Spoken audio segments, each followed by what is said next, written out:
हम लर्न करेंगे words and there meaning और उनके साथ में यूसेजेस। फर्स्ट वर्ड है एडमेंट। ये एक एडजेक्टिव वर्ड है। उसका मीनिंग है हार्ड एंड इनफ्लेक्सिबल। दो she was adamant in the beginning, she came round in the end. किसी के नेचर के बारे में, सिचुएशन के बारे में, किसी भी कंडीशन के बारे में उसकी उसकी क्वालिटी बता रहा है। एडजेक्टिव है ये। Okay. Second word is adverse. ये तो सुन रखा है सबने कि एडवर्स कंडीशन होती हैं तो अनुकूल नहीं होती हैं हमारे, तो क्या हो गया वो अनफेवरेबल और hostile. One must try to overcome adverse circumstances. हर किसी को ट्राई करना चाहिए एडवर्स कंडीशन को ओवरकम करने के लिए।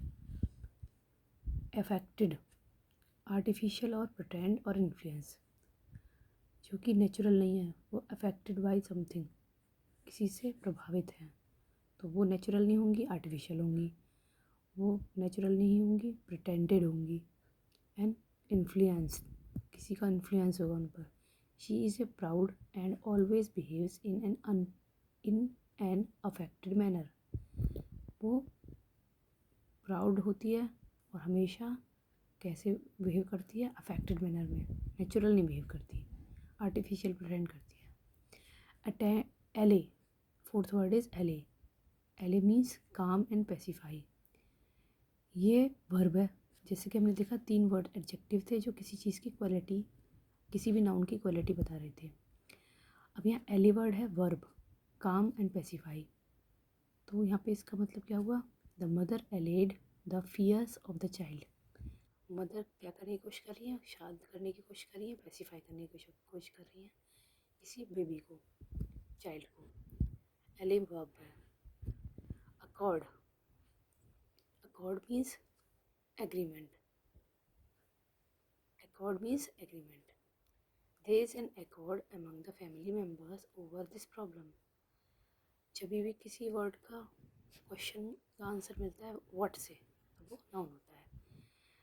Agreement, there is an accord, क्या है एक, what is the what is among the family, there is an accord.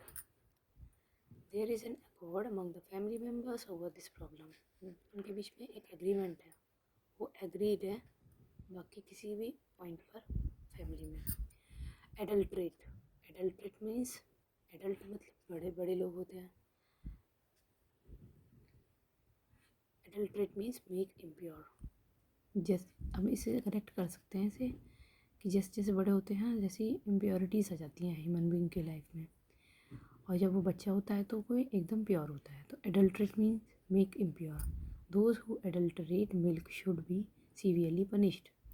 इसमें भी वर्ब लिखा हुआ है, यानी कि ये एक एक्टिविटी है क्या करने की, किसी भी चीज़ को इम्प्योर करने की। Those who adulterate milk should be severely punished. जो भी मिल्क में मिलावट करते हैं वो पनिश किए जाएंगे।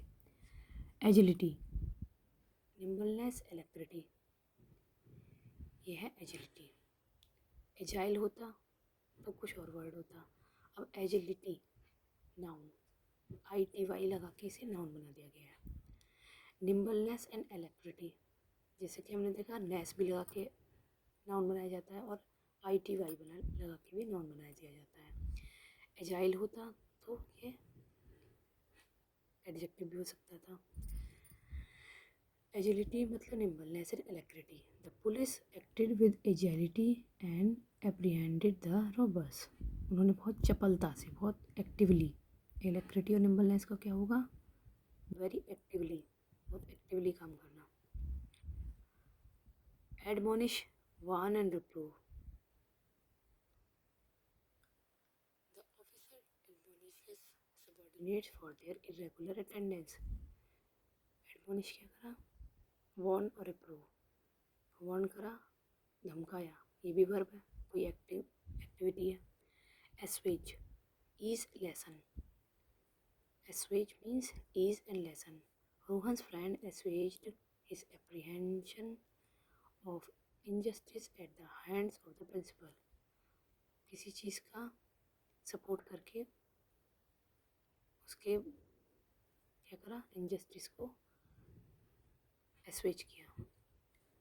एलिवेट, एलिवेटर सुना है? एलिवेट क्या करता है? किसी भी चीज़ को ऊपर ले जाता है। रिलीव, एसवेज।